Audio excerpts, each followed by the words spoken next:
우리나라는 OECD 회원국 중 합계 출산율 최하위국이자 낙태율 1위국이란 불명예를 안았습니다. 저출산 대책 마련을 위한 사회의 노력이 계속되고 있는 가운데 낙태법이 폐지되면 출산율이 더 떨어질 수 있다는 지적이 나옵니다. 자세한 내용 한예인 기자가 취재했습니다. 통계청에 따르면 지난해 우리나라 출생아 수는 27만 2,300명으로 사상 처음으로 20만 명대로 떨어졌습니다. 합계 출산율은 0.84명으로 OECD 회원국 중 유일하게 0명대를 기록했던 2018년보다도 더 낮은 수준입니다. OECD 회원국 중 낙태율 1위란 오명도 갖고 있습니다. 저출산 고령사회위원회에 따르면 2006년 이후 16년 동안 정부가 저출산 대책 사업으로 발표한 예산은 국비 기준 약 198조 5천억 원입니다. 올해만 해도 42조 원이 넘었습니다. 이러한 전투적 예산 편성에도 출산율은 오히려 더 떨어지고 있습니다. 전문가들은 낙태까지 합법화되면 저출산 현상이 더 가속화될 수 있다고 우려합니다. 2017년도에 대한산부인과 의사회가 일일 평균 낙태 수술 건수는 약 3,000건이라고 추정한 것입니다.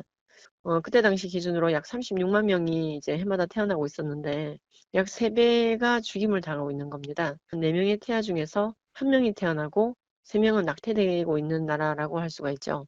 대한산부인과 의사회에 따르면 2017년 기준 낙태된 태아의 수는 1년 동안 100만 명이 훌쩍 넘습니다. 문제는 낙태법이 폐지 수순을 밟게 되면 낙태율이 더 늘어날 수밖에 없다는 겁니다. 낙태법 개정안에는 임산부는 임신 14주 이내라면 일정한 사유나 상담이 없더라도 낙태를 결정할 수 있다는 내용이 포함됐습니다. 사실상 낙태가 전면 허용되는 겁니다. 전문가들은 헌법상 낙태법이 폐지되지 않았음에도 헌법재판소가 낙태죄 헌법 불합치 판결을 내린 후 이미 사회적으로 낙태법이 폐지됐다는 인식이 확산하고 있다고 말합니다.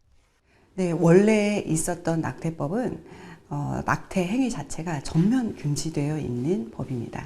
지금 현재는 낙태법이 헌법 불합치 결정 나면서 효력이 많이 상실된 상태고요.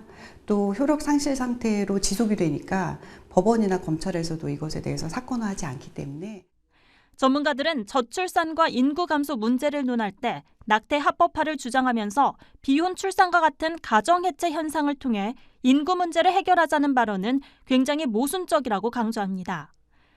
이 저출산 고령사회 문제의 시작에 그 기초에 여성들의 자기결정권에 대한 급신장이 이루어지면서 우리 가정이 해체되고 출산이나 양육을 너무나 고통스러운 것만으로 받아들이는 이 문화가 기저에 있는 것이거든요.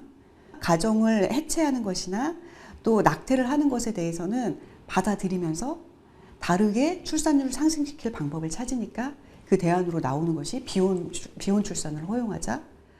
대한민국 헌법 모자보건법 제1조에 명시된 건전한 자녀의 출산과 양육을 도모함으로써 국민 보건 향상에 이바지한다는 법의 목적이 무의미해지지 않도록 저출산 문제 해결을 위해 낙태법 폐지를 막는 일에 힘을 모아야 한다는 게 전문가들의 의견입니다.